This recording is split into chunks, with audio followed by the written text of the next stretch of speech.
تو درس کا باقاعدہ آغاز کرتے ہیں۔ درس موسیقہ نمبر 1۔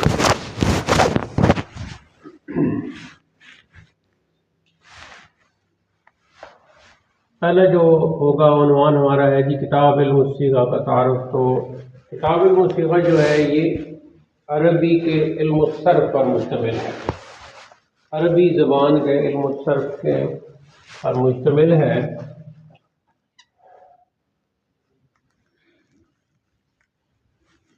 علم الصیغہ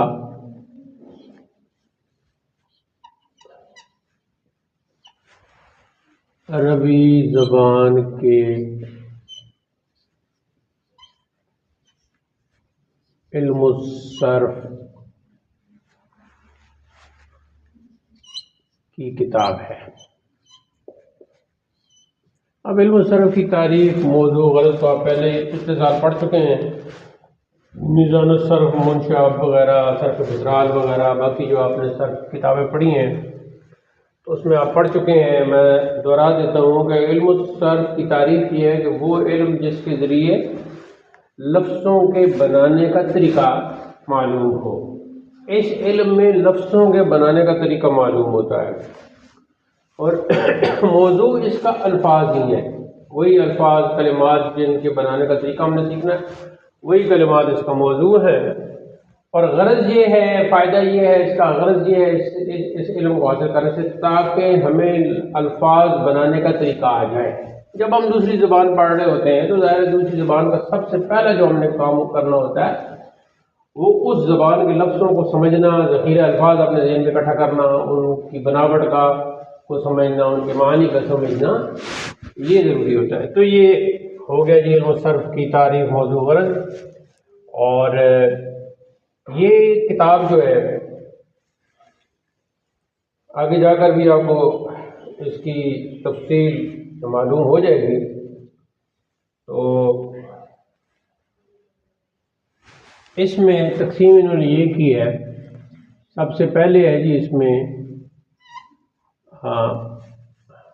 کسی بھی کتاب کا یہ تو نہیں چلے گا، وہ دوسرا کا دے لکھنے کے بعد وہ تیسرا بھی ذرا دیکھ لو۔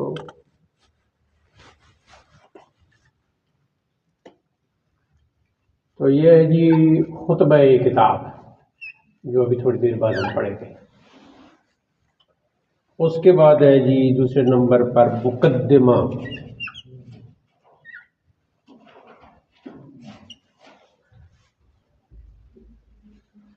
اس کے بعد جی ہے تیسرے نمبر پر 4 ابواب،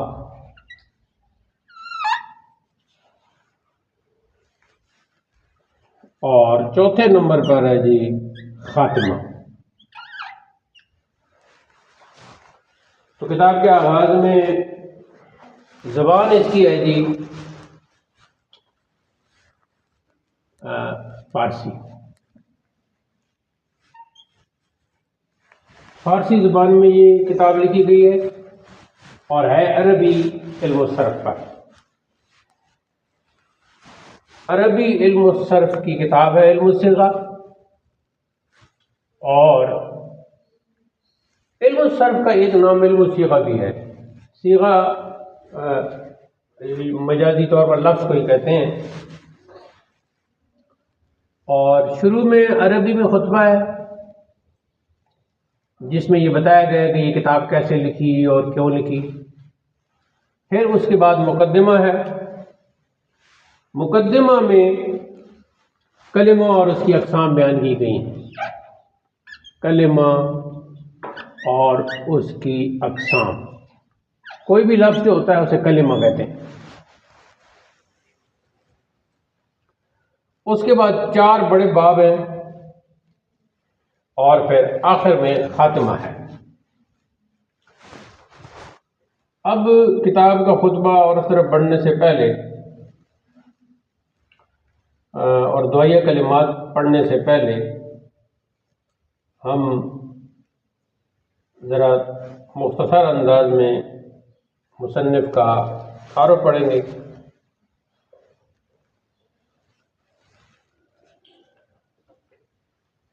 ایسے تو تفصیلی لکھا ہوا ہے، پھر کاغذ پہ بعد میں تفصیلی بھی آپ کو لکھ دیں گے، لیکن یہاں تھوڑا سا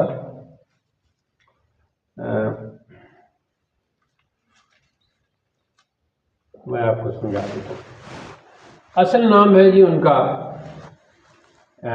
اب یہ جو ہے نا ایسے کر لیتے ہیں، محمد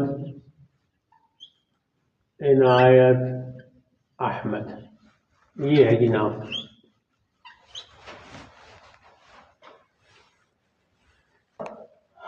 آپ تھے جی اپنی کاسٹ کے اعتبار سے قریشی النسل۔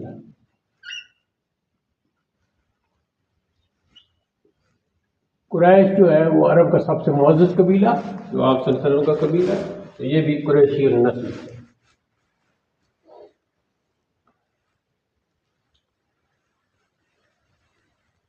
نو شوال، اور لطف کی بات ہے کہ شوال ہی کا مہینہ جاری ہے، شوال ہی میں نیا سال شروع ہوتا ہے، اور ان حضرت کی پیدائش بھی شوال میں ہوئی۔ 9 شوال 1228 ہجری، یہ ان کی ولادت ہے، ولادت 9 شوال 1228 ہجری۔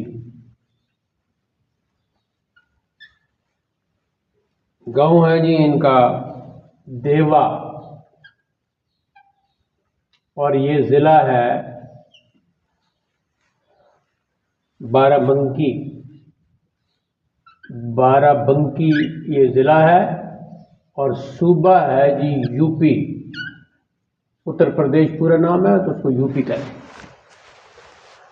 تو محمد عنایت احمد صاحب قریشی النسل 9 شوال 1228 ہجری کو دیوا ضلع بارہ بنکی یو پی میں پیدا ہوئے۔ یہ یو پی صوبہ کس کا ہے؟ ہندوستان کا۔ آج کل اس کا نام انڈیا رکھا ہوا ہے۔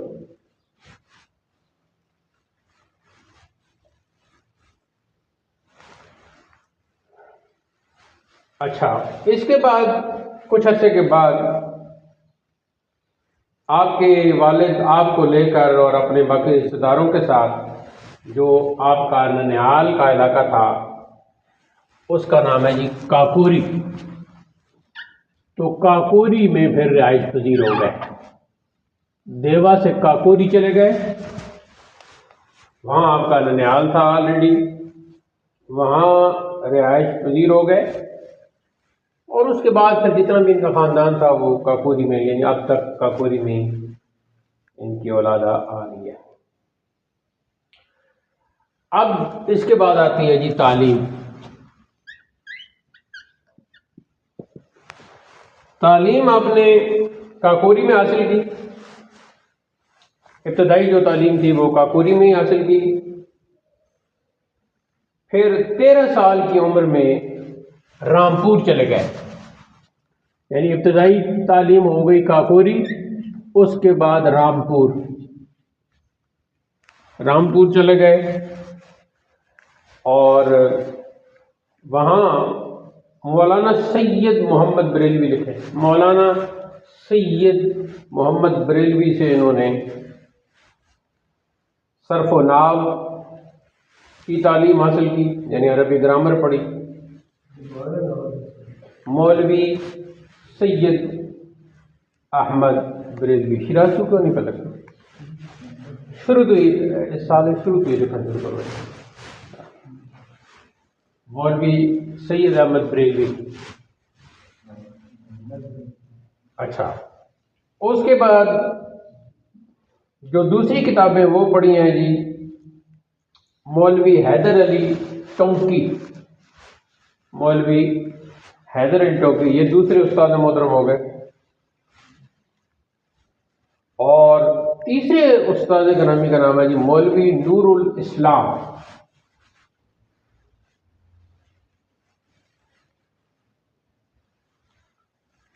ان سے کتابیں پڑھنے کے بعد تیسرا شہر ہے جی تعلیمی سلسلے میں دہلی، پھر دہلی چلے گئے۔ دہلی پہنچ کر مولانا بزرگ علی ماراروی مارارا، مولانا بزرگ علی ماراروی سے جا کر تمام منقولی اور معقولی کتابیں تمام پھر ان سے پڑھی۔ منقولی کتابیں جو قرآن اور حدیث تفسیر میں آ جاتی ہیں، اور معقولی منطق اور فلسفہ اور یہ جتنی بھی ٹیکنیکل کتابیں ہوتی ہیں یہ معقولی کتابیں کہلاتی ہیں۔ اچھا، یہ جو مولانا بزرگ علی ماراروی ہے یہ شاگرد ہیں شاہ محمد اسحاق محدث دہلوی کے۔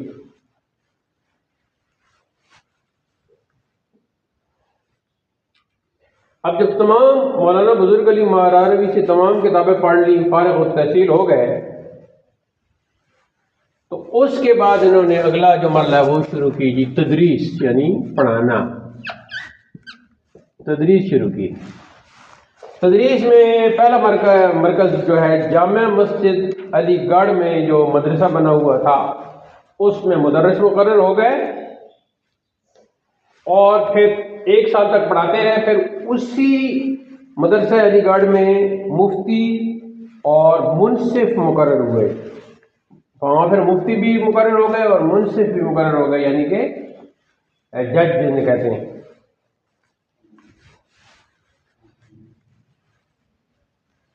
تو تدریس جو ہے وہ مدرسہ علی گڑھ میں شروع کی، وہاں مفتی بھی بنے، منصف بھی۔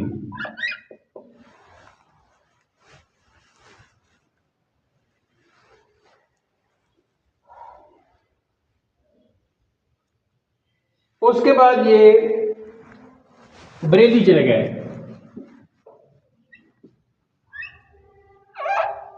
یہ علی گڑھ بریلی یہ سارے یہ کوئی نہیں آتے۔ پھر بریلی آ گئے، یہاں بھی درس و تدریس کا سلسلہ جاری رہا، اور یہاں صدر امین مقرر ہوئے۔ صدر امین ایک عہدہ ہے، تو وہاں صدر امین مقرر ہوئے۔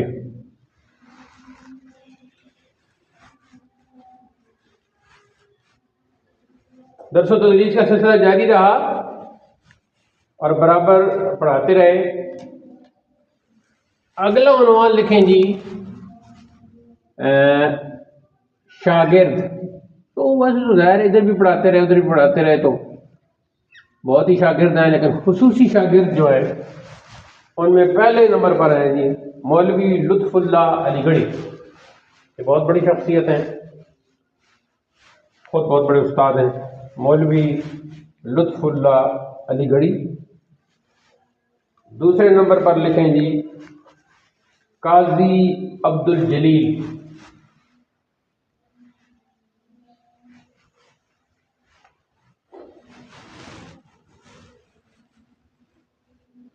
اس کے بعد ہے جی مولوی فدا حسین۔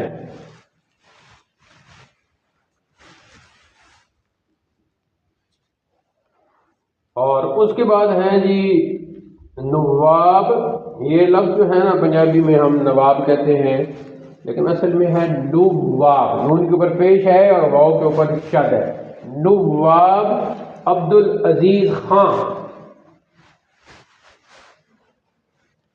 نواب عبد العزیز خان۔ یہ جو ہے نا 1 2 3 4 یہ خاص شاگرد ہیں، تو یہ خود جو ہے بہت بڑے استاد ہیں۔ یہ سلسلہ ہوتا رہا جی۔ اب اس کے بعد کیا ہوا آگے تھوڑا سا حال پھر کبھی تفصیل سے بعد میں بیان کریں گے۔ مختصر کرتے تھے کہ 1857 میں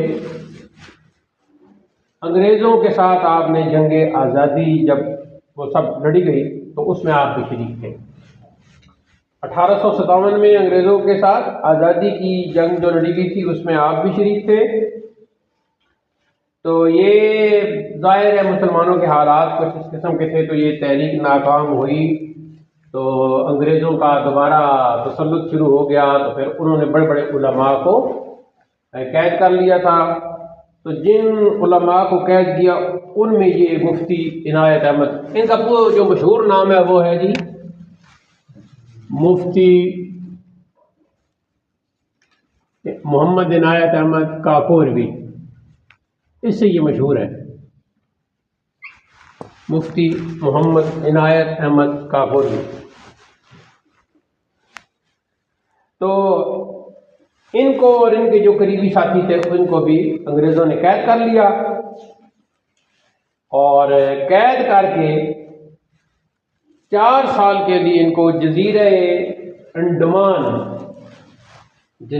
انڈمان وہاں ان کو بھیج دیا۔ اب جب قید کی حالت میں تھے تو وہاں آپ نے کچھ کام کیے، میں حیران کون۔ پہلا کام اس قید کے دوران آپ نے یہ کیا کہ قرآن مجید حفظ کیا۔ قید کے دنوں میں دیکھو لکھتے جاؤ، یہ قید کے دنوں میں سب سے پہلے مفتی صاحب نے قرآن مجید حفظ کیا۔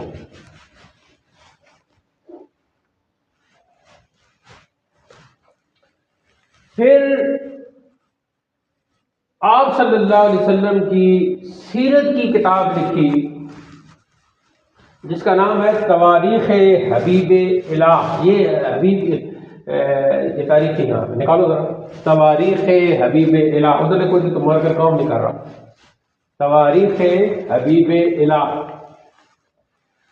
اچھا جی، یہ جو ہے نا تواریخ حبیب الہ، اس میں آپ صلی اللہ علیہ وسلم کی پیدائش سے لے کر اور پھر مدینہ شریف کا ہجرت، سارے آپ کی مکی زندگی اور مدنی زندگی کے حالات بیان کیے، اس کو بند کر دو، حالات بیان کیے۔ اور حیران کن بات یہ ہے کہ سب کچھ اس کتاب میں وہی لکھا جو ذہن میں تھا، اور تو کوئی کتاب سامنے تھی نہیں نا۔ تو پہلے جو طالب علمی کے زمانے میں اور شاگردوں کو قید ہونے سے پہلے جو کچھ بھی سیرت پر پڑھایا تھا نا، وہ ذہن میں تھا، وہ سارا جو ذہن میں تھا نا وہ لکھا تھا، کوئی کتاب اور سامنے نہیں تھی۔ اور یہ تقریباً 300 صفحے کی کتاب ہے، تواریخ حبیب الہ، ٹھیک ہے جی۔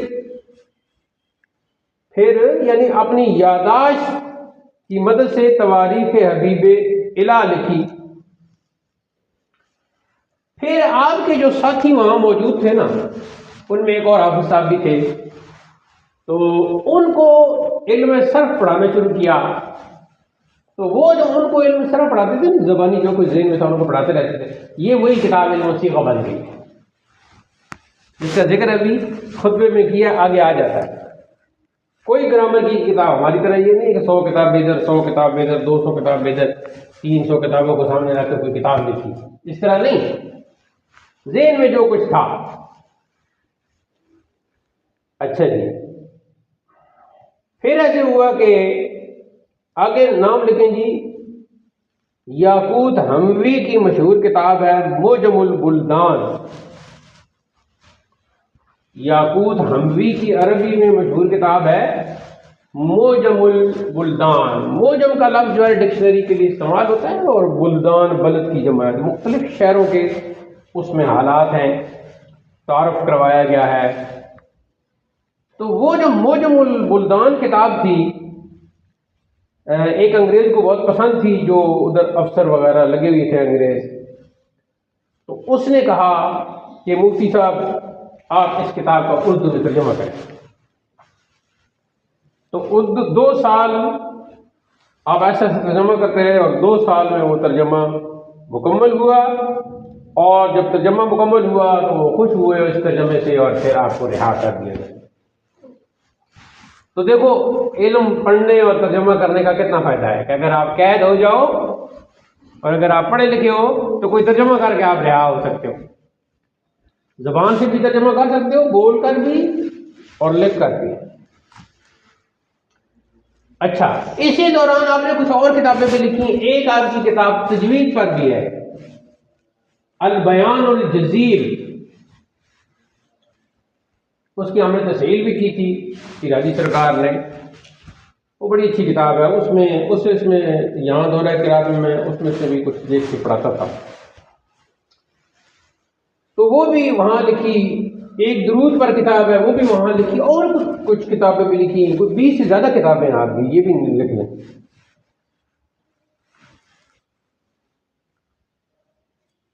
جب آپ رہا ہو گئے تو رہائی کا آپ کا سال ہے جی 1277 1277 ہجری۔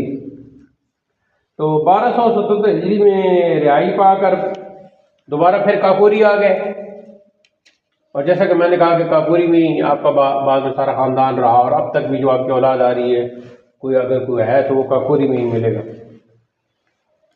تو دوبارہ کاکوری آ گئے، اس کے بعد پھر کانپور چلے گئے۔ کانپور ذرا اچھا شہر تھا اس وقت، وہاں مستقل طور پر قیام کیا اور خود ایک دینی درسگاہ بنائی جس کا نام رکھا مدرسہ فیض عام۔ لکھیں گے کانپور میں مدرسہ بنایا، مدرسہ فیض عام۔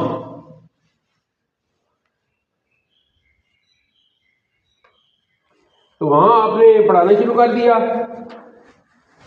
وہاں آپ کے جو شاگرد ہیں مولوی حسین شاہ بخاری، ان کو بنایا جی مدرس اول، اور دوسرے جن کا میں نے پہلے ذکر کروایا شاگرد مولانا لطف اللہ علی گڑھی، ان کو دوسرا مدرس دوم مقرر کیا۔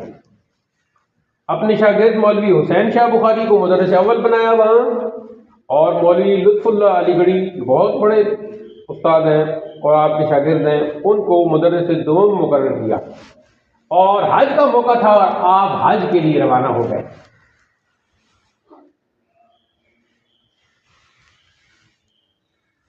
شوال میں ہی آپ کی ولادت ہوئی، اور شوال میں حج کے لیے جا رہے تھے تو ظاہر ہے بحری جہاز ہوتے تھے اس وقت، تو جدہ کے قریب جب پہنچے تو آپ کا جہاز ایک پہاڑ سے ٹکرایا، سمندر کے اندر پہاڑ سے، اور 7 شوال 1279 کو جب پہاڑ سے وہ جہاز ٹکرایا تو پھر اس کے بعد وہ جہاز ڈوب گیا، اور آپ ڈوب کر اپنے سارے ساتھیوں سمیت شہید ہو گئے۔ آپ اس وقت نماز ادا کر رہے تھے، جیسا کہ وہ واقعہ بیان کیا جاتا ہے، اور سب نے احرام باندھا ہوا تھا، تو آپ بھی حالت احرام میں تھے، نماز ادا کر رہے تھے جب جہاز ڈوبا۔ اور پچھلے آپ چلے جائیں 1228 کی طرف چلے جائیں تو آپ کی عمر اس وقت 52 سال، 52 ایئرس۔ تو 52 سال کی عمر میں نماز کی حالت میں احرام باندھے ہوئے جدہ کے قریب جہاز ڈوبا، اور وہاں ڈوب کر آپ شہید ہو گئے اور اللہ کے حضور حاضر ہو گئے۔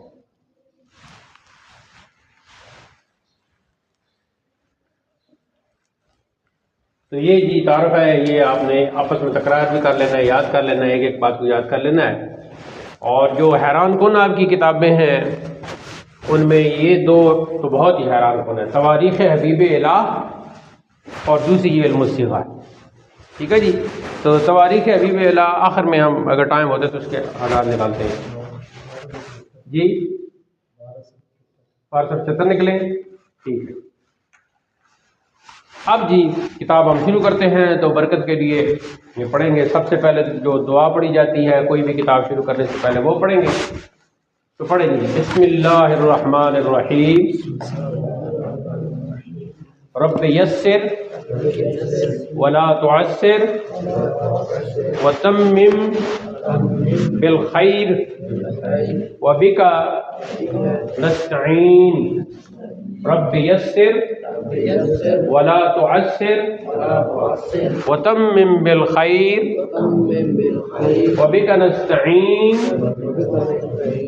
رب یسر ولا تعسر وتمم بالخیر وبک نستعین۔ اس کا ترجمہ یہ ہے کہ اے میرے رب آسانی فرما اور تنگی نہ فرما، اور اس سلسلے کو خیریت سے اختتام تک پہنچا، ہم پڑھنے پڑھانے والے کسی سے مدد مانگتے ہیں۔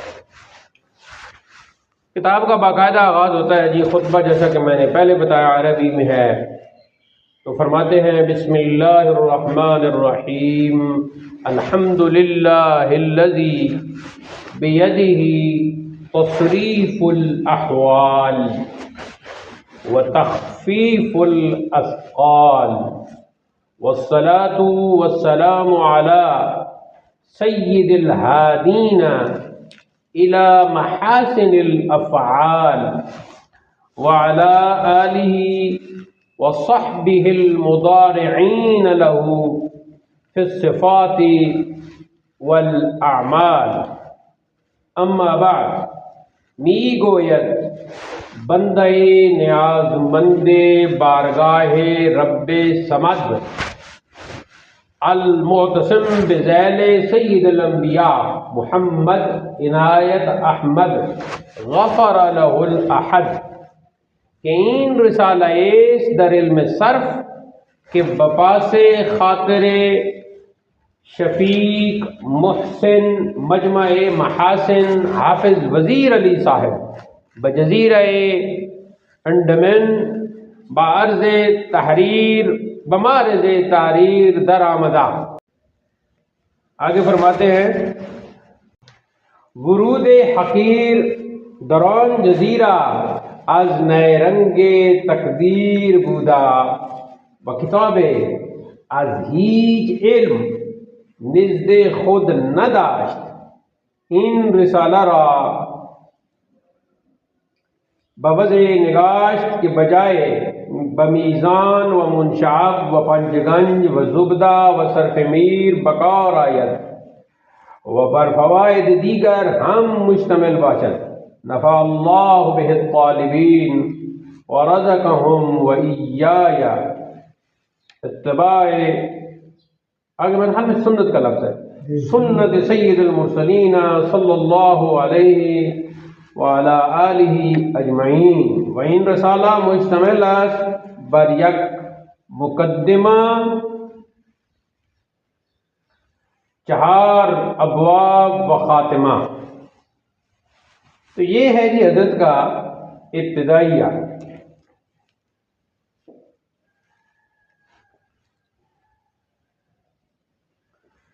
اب یہاں پہلی جو چیز ہے، عربی خطبہ جو آپ نے لکھا ہے، اس میں آپ نے جو الفاظ استعمال کیے ہیں زیادہ تر وہ الفاظ آئے ہیں جو علم الصرف کی اصطلاحات ہیں.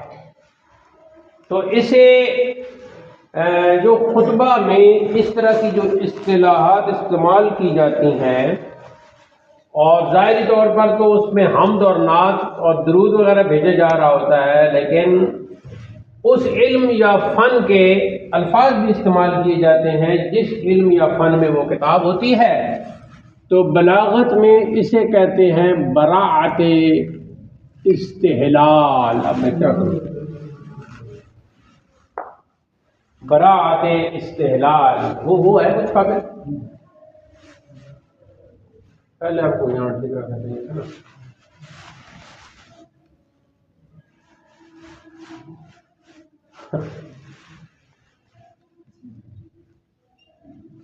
براعت اس کیا کہا؟ براعت استحلال. استحلال تو ہلال آخر میں اور اس شروع میں باب استفعال ہے نا، استحلال. براعت کا مطلب کوئی نیا فن کا مظاہرہ کرنا، بلاغت سمجھنے آپ. ٹھیک ہے، تو براعت استحلال ذرا زبان سے کہیں، براعت استحلال. ایک ٹائم پہ گئے، براعت استحلال. براعت استحلال یہ ہے کہ شروع کا جو آپ کا خطبہ ہے، اس خطبہ کے اندر آپ نے ایسے الفاظ استعمال کیے جو اصطلاحات تھیں اس علم کی یا اس فن کی جس پر کتاب مشتمل ہے. اب دیکھیں، الحمدللہ الذی بیدہ تصریف الاحوال. تو پہلا لفظ یہاں آیا ہے تصریف، تو علم الصرف کا دوسرا نام ہے تصریف. یہاں لفظی معنی صرف یصرف تصریفاً، پھیرنا یا پھرانا. احوال حال کی جمع ہے، تو مختلف جو صیغے تبدیل ہوتے ہیں وہ صیغوں کے احوال ہوتے ہیں. آگے ہے جی وہ تخفیف الاثقال. تو تخفیف جو ہے یہ بھی علم صرف کی اور علم تجوید میں بھی استعمال ہوتی ہے، یہ اصطلاح ہے. کہیں تخفیف کرتے ہیں، حمزہ ختم کر دیتے ہیں، کہیں یا کو ختم کر دیتے ہیں، کہیں واو کی جگہ حمزہ لے آتے ہیں. تو یہ سارا جو تخفیف کا عمل ہے آگے جا کے آپ پڑھو گے، یہ بھی علم صرف کی اصطلاح ہے. آگے فرمایا والصلاۃ والسلام علی سید الہادین الی محاسن الافعال، افعال فعل کی جمع، یہ بھی علم صرف کی اصطلاح ہے۔ آگے فرمایا وعلی آلہ وصحب المضارعین، مضارع کی جمع، فعل مضارع خود آپ پڑھو گے، یہ اس کی جمع آ گئی، فی الصفات والاعمال۔ اب ترجمہ یہ ہے جی کہ تمام تعریفیں اللہ کے لیے ثابت ہیں۔ اسی کا جی محاسن اقوال، افعال دوسری کتاب پر بھی ایسے لکھو گے؟ جی اقوال، اچھا ہاں، اس کو آپ افعال کر لیں۔ میں جس کتاب سے آپ کو پڑھا رہا ہوں، میں آپ کو دکھاتا ہوں، وہ ہے جی ہاں، یہ 1336 میں یہ کتاب چھپی ہے، اصل فارسی، میں اس سے آپ کو پڑھا رہا ہوں۔ اور یہ نظر آ رہا ہے، ٹھیک ہے۔ اب میں آپ کو یہ جو پرانی نئی کتابیں ہوتی ہیں ان میں اس قسم کا سمجھ آ گئی، تو نئی کتابوں میں جو غلطی ہو وہ دور کر لیا کریں۔ یہاں افعال ہے، تو افعال فعل کی جمع، تو یہ کتنے اس میں آ گئے جی؟ براءت استعلال کے حوالے سے کتنے آ گئے؟ سب سے پہلے اس میں یہ سارے لکھ لیں، سب سے پہلے آیا ہے جی تصریف، علم صرف کا دوسرا نام، پھر ہے جی احوال،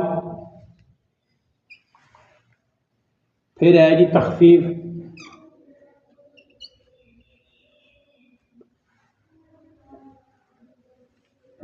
اسقال بھی آ جاتا ہے کیونکہ وہ شکل دور کرتے ہیں۔ تو آگے ہے جی افعال،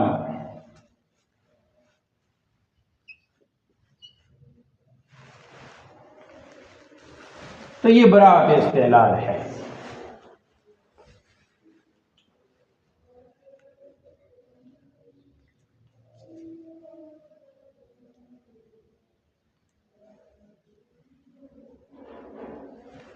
اچھا جی، اب اس کا تمام تعریفیں ثابت ہیں اللہ کے لیے، الذی، وہ جو بیدہ، جس کے ہاتھ میں، تصریف الاحوال، حالات کا بدلنا ہے، حالات کا پھرنا ہے، یعنی تمام تعریفیں اس اللہ کے لیے ہیں کہ جس احوال کا پھیرنا جس کے ہاتھ میں ہے، جس کی قدرت میں ہے حالات کا بدلنا۔ وتخفیف الاسقال، اسقال ثقل کی جمع ہو گئی، ثقل کہتے ہیں بوجھ کو، اور تخفیف کا خفف و یخفف تخفیفاً کا مطلب ہوتا ہے کم کرنا، ہلکا کرنا، تو وہ جو بوجھوں کو ہلکا کرنا، تو جو جس کے ہاتھ میں ہے حالات کا بدلنا، حالات کا پھیرنا بھی اس کے ہاتھ میں ہے، یعنی اس کے دست قدرت میں ہے، اور بوجھوں کو ہلکا کرنا بھی اس کے دست قدرت میں ہے۔ والصلاۃ والسلام، اور نازل ہو درود اور سلام، یہاں نازل ہو آپ ترجمہ میں لگائیں گے، علی سید الہادین، نازل ہو اوپر تمام ہدایت دینے والے، یعنی ہادی جو ہوتے ہیں، ہادین، ہادی کی جمع، ان کے سردار پر، الی محاسن الافعال، جو ہدایت دیتے ہیں اچھے افعال، اچھے کاموں کی، افعال فعل کی جمع، فعل کا مطلب کام، محاسن جو ہے وہ حسن سے ہے، اچھے کام، وعلی آلہ، اور درود و سلام نازل ہو آپ کی آل پر، وصحبہ، اور آپ کے اصحاب پر، صحب بھی یہ جمع ہے، المدارعین، جو مشابہ ہے، مضارع کا لفظی معنی ہوتا ہے مشابہ، اب مثل انگلش میں آپ کہیں گے لائک، یعنی دس لائک دیٹ، یہ اس کے مشابہ ہے، تو یہ مضارع کا مطلب ہے مشابہ، تو مضارعین جمع ہو گئی، مضارعون اور مضارعین جمع ہو گئی، جو مشابہ ہیں آپ کے، لہو آپ کے، فی الصفات، صفات میں، یعنی بعض صفات جو ہیں آپ صلی اللہ علیہ وسلم کی وہ آپ کے آل میں اور آپ کے اصحاب میں بھی ہیں، والاعمال، اور اعمال میں بھی ان کے مشابہ ہیں، یعنی ظاہر ہے جو سنت پہ چلتا ہے تو وہ پھر اعمال میں مشابہ ہو جاتا ہے۔ ٹھیک ہو گیا جی. ایک ایک لفظ کو آپ نے سمجھنا ہے اور یوں سمجھ. ویسے تو اس کے بعد مراح الارواح بھی ہے اور وہ فصول اکبری بھی ہے، لیکن آپ یوں سمجھیں کہ یہ علم صرف کی آپ پہلی اور آخری کتاب پڑھ رہے ہیں، اس انداز سے آپ نے اس کو پڑھنا ہے. سوال آپ کی طرف سے ہونا چاہیے، جواب میں آپ کو دوں گا. دوسری قرآن عربی گرامر بھی انشاءاللہ آج سے وہ بھی شروع ہو جائے گی، پہلا سبق، تو اس کی مشق بھی آپ ساتھ ساتھ کرتے رہیں گے. وہ گروپ میں صفحات بھیجتا جاؤں گا، اور جتنا آپ لکھیں گے پڑھیں گے تو اور بار بار تکرار کریں گے تو انشاءاللہ کوئی مشکل پیش نہیں آئے گی. سب مشکلات جو ہیں وہ آسانی میں تبدیل ہو جاتی ہیں. یہ تو ہے عربی خطبہ ختم ہوا. آگے فرماتے ہیں اما بعد، اس کے بعد می گوید کہتا ہے بندہ نیاز مند بارگاہ رب سمد. رب سمد کی بارگاہ کا نیاز مند بندہ. نیاز مند سے مراد یہ ہے عقیدت و محبت رکھنے والا، بہت ہی عاجز ہو کر عقیدت و محبت کا اظہار کرنے والا. المعتصم بذیل سید الانبیاء، سید الانبیاء صلی اللہ علیہ وسلم کے دامن کو پکڑنے والا. المعتصم پکڑنے والا، تھامنے والا، ذیل کہتے ہیں دامن کو. محمد عنایت احمد، تو وہ چونکہ آپ کا نام محمد عنایت احمد تھا تو اس کے ساتھ پھر یہ قافیہ کے انداز میں پہلے کہا جی نیاز مند، پھر کہا رب سمد، اس کے بعد محمد آپ کا پہلا نام آ گیا، اور عنایت کے بعد پھر احمد. تو یہ آپس میں جو الفاظ ملتے ہیں قافیہ کہا جاتا ہے. تو یہ پرانی نثر کا یہ انداز تھا کہ مسجع مخفف عبارتیں لاتے تھے. غفر لہ الاحد، احد سے مراد اللہ تعالیٰ، اللہ احد یعنی اللہ ان کو بخشے. غفر جو ہے نا یہ فعل ماضی ہے، لیکن فعل ماضی لکھ لو آگے، ضابطہ لکھو کہ فعل ماضی جب دعا میں آئے تو وہ مستقبل کا معنی دیتا ہے. اب آپ کو یوٹیوب پر اور سوشل میڈیا پر جاہل لوگ ملیں گے، وہ کہیں گے یہ تو فعل ماضی ہے جی، اس کا ترجمہ، لیکن ان جو اساتذہ کے پاس نہیں پڑھتے نا تو پھر انہیں اس قسم کی ضوابط اور قواعد کا نہیں پتہ ہوتا. فعل ماضی جب دعا کے لیے استعمال ہو، دعائیہ جملے میں آئے تو وہ فعل مستقبل کے معنی میں استعمال ہوتا ہے، یعنی پاسٹ ہو کر بھی وہ فیوچر بن جاتا ہے. تو اب غفر اللہ احد کا ترجمہ یہ نہیں کریں گے کہ احد نے اس کی بخشش کی، بلکہ یہ دعائیہ جملہ ہے تو اس کا مستقبل فیوچر کے والے ترجمہ کریں گے کہ احد یعنی اللہ اس کی بخشش کرے، اس کی مغفرت فرمائے. کہ بیانیہ ہو گیا. ان رسالہ، یہ ایک رسالہ ہے. رسالہ کتاب کو کہتے ہیں، لفظی معنی رسالہ کا ہے پیغام، میسج. یہ ایک رسالہ ہے در علم صرف، علم صرف میں. یہ ایک رسالہ ہے علم صرف میں کہ بپاس خاطر شفیق محسن مجمع محاسن حافظ وزیر علی صاحب. جو حافظ وزیر علی صاحب جو شفیق بھی ہیں، محسن بھی ہیں، اور محاسن، حسن کی جمع یہ خوبی کا لیں، خوبیوں کے جو مجمع ہے. مجمع کا لفظی معنی ہے جمع ہونے کی جگہ. تو جو خوبیوں کا مجمع ہے، خوبیوں کے حامل ہیں، محسن ہیں، شفیق ہیں، ان خاطر کہتے ہیں دل کو. اور پاس کا یہاں معنی شکریہ بھی ہوتا ہے پاس کا، اور پاس کا مطلب جو ہے برائے کے لیے، دلجوئی. تو ان کی دلجوئی کے لیے، ان کی دلی محبت کے لیے حافظ وزیر علی جو شفیق، محسن اور خوبیوں کا مرکز ہیں، مجمع ہے، مجموعہ ہے، آپ کر لیں مجمع کا ترجمہ مجموعہ کر لیں، جو خوبیوں کا مجموعہ ہے حافظ وزیر علی صاحب. بجزیرہ انڈمین، یہاں لکھا ہوا انڈمین بھی پڑھتے ہیں، انڈمان بھی پڑھتے ہیں. ان کے لیے بمارز تحریر در آمد، تحریر کی مارز میں لایا گیا. مارز کہتے ہیں وہ چیز جس میں آپ کی چیز پیش کرتے ہیں، وہ مارز ہو گیا. تو یہاں مطلب یہ ہے کہ ان کے لیے یہ لکھا گیا تحریر کے فریم میں. مارز یوں سمجھ لیں کہ یہ جو تحریر کے فریم میں، تحریر کی شکل میں جو آیا ہے یہ رسالہ، یہ حافظ وزیر علی صاحب کے لیے لکھا گیا ہے۔ ورود حقیر دراں جزیرہ از نیرنگ تقدیر بودا۔ اب چونکہ یہاں انہوں نے ذکر کیا ہے نا کہ جزیرہ انڈمان میں حافظ وزیر علی صاحب کے لیے لکھا گیا ہے، تو یہاں یہ سوال پیدا ہوتا تھا کہ وہاں آپ کیوں گئے تھے، جزیرہ انڈمان میں آپ کیوں گئے تھے؟ تو اس کا جواب دے رہے ہیں ورود حقیر، اس حقیر کا وارد ہونا۔ حقیر جو ہے وہ ہوتا ہے جس میں حقارت پائی جاتی ہے، کوئی کمی اور نقصان پایا جاتا ہے، لیکن ایک بڑا آدمی جب اپنے آپ کو حقیر کہتا ہے تو وہ عجز کا اور انکسار کا اظہار کرتے ہوئے کہتا ہے کہ میں تو حقیر ہوں۔ حقیقت میں وہ حقیر نہیں ہوتا، تو اپنے لیے کوئی بھی لفظ استعمال کیا جا سکتا ہے۔ تو اس جزیرہ میں ورود کا مطلب ہے آنا، اس جزیرہ میں حقیر کا آنا از نیرنگ تقدیر بودا، تقدیر کی نیرنگی کی وجہ سے تھا۔ تقدیر کی چال بازی، نیرنگی چال بازی، تقدیر قسمت بدقسمتی، یہ اس حوالے سے تھا۔ وہ کتابیں از ہیچ علم نزد خود نہ داشت، اور یہ حقیر کسی بھی علم کی کوئی بھی کتاب اپنے پاس نہیں رکھتا تھا۔ دیکھو کتابیں، اس کے ساتھ جو یا ہے نا، یہ یا تنکیر ہے، نکرہ کا استعمال، یعنی کوئی کتاب، یعنی کوئی بھی کتاب نہیں تھی۔ از ہیچ علم، کسی بھی علم کی، نزد خود اپنے پاس، میرے پاس، اس حقیر کے پاس، خود نہ داشت نہیں رکھتا تھا۔ این رسالہ را، اس رسالے کو، اب اگلا سوال یہ ہے کہ ہمیں پتہ چل گیا اب آپ نے اس رسالے کو لکھا کس انداز سے، تو کہتے ہیں این رسالہ را بوضع نگاش، اس حقیر نے اس رسالے کو اس انداز سے لکھا۔ نگاش لکھا، نگاشتن سے ہے لکھنا، اور اسی سے نگار بھی لکھا ہوا ہے، جسے کہتے ہیں افسانہ نگار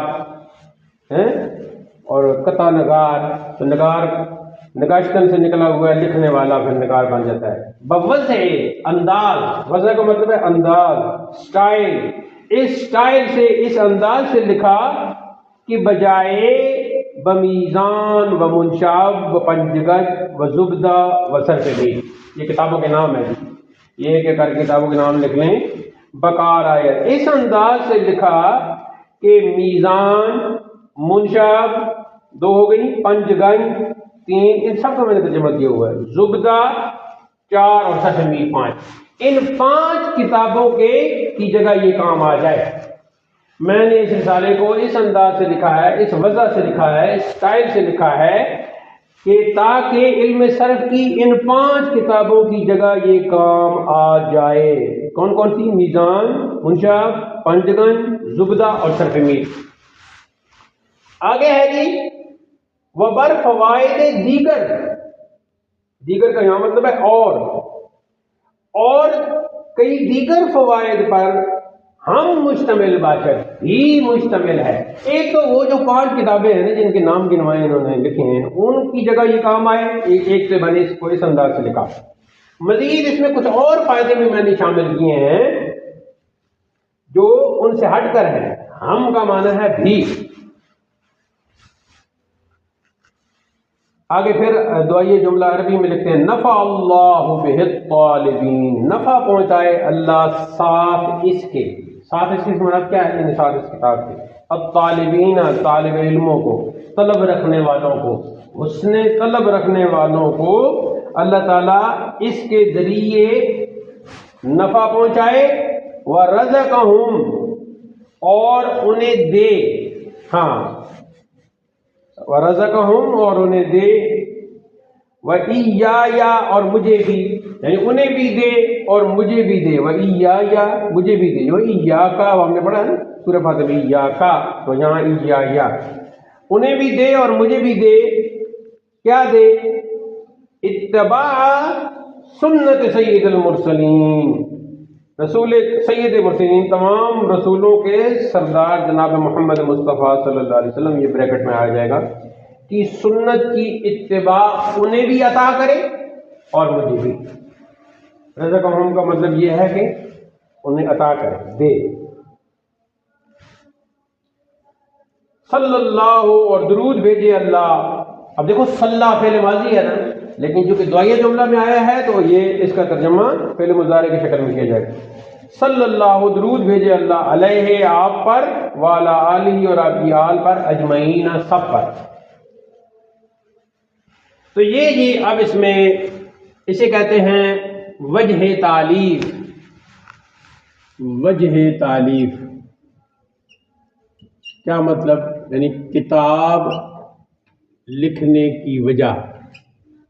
ایک تو یہ بیان کی، دوسرا یہ بیان کیا کتاب کا انداز بیان کیا کہ میں نے کتاب کیسے لکھی. ایک تو ان پہلے جو 5 سوسائٹی میں، معاشرے میں، مدارس میں جو 5 کتابیں پہلے پڑھائی جا رہی تھیں تو ان کی طرح اور دیگر فوائد بھی اس میں آ جائے. تو دیگر فوائد اس میں کون سے ہیں جب آپ آگے پہنچیں گے تو پھر تو یہ مقدمہ ہو گیا جی. اس کے بعد فرماتے ہیں وہیں رسالہ مشتمل بر یک مقدمہ، ایک مقدمہ پر مشتمل ہے، 4 ابواب پر مشتمل ہے اور خاتمہ پر مشتمل ہے. اور اب مقدمہ جو ہے وہ در تقسیم کلمہ، مقدمہ کو عنوان ہے جی کلمہ کی تقسیم و اقسام عام. تو اس طرح پھر یہ کل انشاءاللہ مقدمہ کا آغاز کریں گے. آج ہم نے تعارف بھی پڑھ لیا ہے علم الصیغہ کا، مصنف حضرت مفتی محمد عنایت احمد کاکوروی کا تعارف بھی پڑھ لیا ہے، اور شروع کتاب کا آغاز بھی کر دیا ہے. خطبہ کتاب بھی ہم نے پڑھ لیا ہے. خطبہ کتاب کو ہم نے سمجھ بھی لیا ہے کہ خطبہ کتاب کے لیے پہلی بات یہ ہے کہ وہ عربی میں ہے، دوسری بات یہ ہے کہ اس میں براعت استحلال کا انداز اختیار کیا گیا ہے، تصریف، اعوال، تخفیف افعال کے لفظ استعمال کر کے. اس کے بعد وجہ تالیف، کتاب لکھنے کی وجہ بیان کی گئی، اور کتاب کا انداز. تو اب تک جو پڑھا اس حوالے سے کوئی آپ کا سوال ہو تو آپ کر سکتے ہیں تاکہ وہ اس میں ویڈیو میں ریکارڈ بھی ہو جائے. جی شیراز، کل سے جو ہے نا قلم چلنا چاہیے، چاہے کچی پینسل ہو. یہ گونگوں کی طرح، بہروں کی طرح نہیں بیٹھنا، لکھنا ہے. پہلے دن سے لکھنا شروع کر دو تاکہ یہ سب تمہارے اتنا لکھو گے. جیسے میں نے حضرت کے بارے میں کہا تھا کہ لکھ لکھ کے کبھی تھکتے ہی نہ تھے، کیا بات رہے حضرت ملتی. تو آپ بھی ایسے جو ہے نا، یہ دیکھو مجھے کتنا شوق ہے، مارکر تنگ آ گئے ہیں لیکن میں تو دیکھ رہا ہوں. ہاں جی، تو ایسا سوال آپ کا آگے آپ کو جی اجازت، آپ لیٹ آئے ہیں، لیٹ نہیں آنا. اگر کلاس میں آنا ہے، بیٹھنا ہے تو بار وقت آنا ہے. ٹھیک ہے.